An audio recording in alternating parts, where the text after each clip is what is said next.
Hello दोस्तों, स्वागत है आपका देसाई एजुवर्स में, जहां हम हिस्ट्री के उन रहस्य को खोलते हैं जो आपके दिमाग को हिला कर रख देंगे। तो आज का टॉपिक एकदम धमाकेदार है। आपने रोबोट्स के बारे में तो सुना होगा, वो मशीन्स जो बिना किसी इंसानी सहायता से काम करती हैं। लेकिन क्या आपको पता है कि दुनिया में सबसे पहली बार रोबोट्स का कंसेप्ट कहाँ लिखा गया था?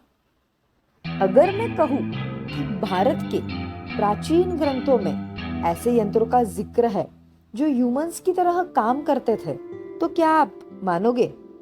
और यही नहीं, भारत के कुछ प्राचीन मंदिरों में एक ऐसी टेक्नोलॉजी छुपी है जो आज भी साइंटिस्ट को शॉक कर रही है। तो सच क्या है? क्या भारत सच में दुनिया का पहला रोबोटिक्स हब था? ये मिस्ट्री हम आज देसाई एजुवर्स पर सॉल्व करेंगे। तो वीडियो को एंड तक जरूर देखना, क्योंकि जो फैक्ट्स मैं बताने वाली हूँ वो आपने कहीं नहीं सुने होंगे। तो हजारों साल पहले, जब दुनिया को साइंस और टेक्नोलॉजी का नाम तक नहीं पता था, तब भारत में ऐसे यंत्रों का जिक्र मिलता है जो खुद से काम करते थे। महाभारत के सभा पर्व अध्याय 3 में लिखा है कि राजा युधिष्ठिर के दरबार के दरवाजे पे ऐसे ऑटोमेटिक गार्ड्स थे जो अपनी इच्छा से चल सकते थे। ये गार्ड्स एक पावरफुल यंत्र से ऑपरेट होते थे जो बिना किसी इंसान की मदद के अपना काम करते थे। ऐसे यंत्र पुरुष का जिक्र मायासुर और विश्वकर्मा के रचनाओं में भी मिलता है।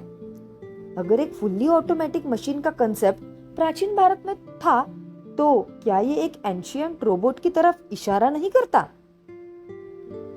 भारत के कुछ मंदिर सिर्फ भक्ति और धर्म का केंद्र नहीं, बल्कि एक एडवांस इंजीनियरिंग का चमत्कार भी है। ऐसा एक टेंपल है, कोणार्क टेंपल, एक लिविंग मशीन। कोणार्क सन टेंपल में 24 जायंट व्हील्स है, पर ये सिर्फ एक डेकोरेटिव एलिमेंट नहीं है। ये व्हील्स एक प्रिसाइज सनडायल की तरह काम करते हैं जो एग्जैक्ट टाइम बताता है। साइंटिस्ट ने एनालाइज किया है कि ये टेंपल इतनी एक्यूरेसी से अलाइन किया गया है कि सूर्य का प्रकाश हर दिन एक पर्टिकुलर स्पॉट पर पड़ता है। एक टेंपल जो एस्ट्रोनॉमिकल प्रिसीजन के साथ बना हो, क्या ये एक ऑटोमेशन का उदाहरण नहीं है? क्या ये सिर्फ एक कला है या एक एडवांस इंजीनियरिंग जो साइंस भी समझ नहीं पा रहा? अब एक सबसे शॉकिंग एग्जाम्पल देखते हैं, ग्रीक हिस्टोरियंस का एक शॉकिंग क्लेम। तो ग्रीक रिकॉर्ड्स में लिखा गया है कि भारत में एक ऑटोमेटिक गार्डियन था जो बिना इंसानी मदद के एक द्वार की रखवाली करता था। ये डिस्क्रिप्शन महाभारत में लिखे गए यंत्र पुरुष से मिलता है। कुछ लोग मानते हैं कि यह एक एडवांस मैकेनिकल डिवाइस थी जो सेंसर या सेल्फ ऑपरेटिंग मैकेनिज्म से चलता था। सोचने वाली बात यह है, अगर ये एक इमेजिनेशन होती तो ग्रीक हिस्टोरियंस भी ऐसे ही लिखते। अब एक आखिरी शॉकिंग बात जो आपको सोचने पे मजबूर कर देगी। द्वादश ज्योतिर्लिंग टेम्पल्स का अलाइनमेंट एक सीक्रेट एस्ट्रोनॉमिकल कोड का हिस्सा है। अजंता केव्स के कुछ म्यूरल्स में ऐसे विजुअल्स है जो मॉडर्न रोबोटिक फिगर्स जैसे लगते हैं। कुछ एक्सपर्ट्स का मानना है कि प्राचीन भारत में एक ऐसी लॉस्ट टेक्नोलॉजी थी जो हम आज तक नहीं समझ पाए।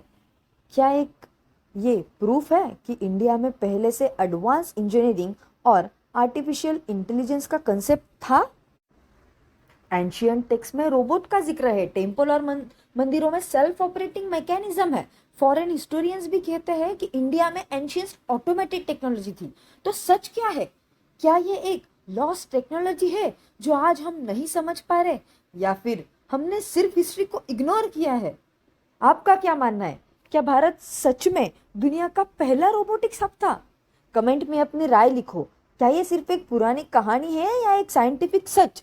और अगर आपको ऐसे ही माइंड ब्लोइंग कंटेंट चाहिए तो चैनल को सब्सक्राइब करो और बेल आइकन दबा दो। मिलते हैं नेक्स्ट मिस्ट्री के साथ नेक्स्ट वीडियो में। Thank you for watching.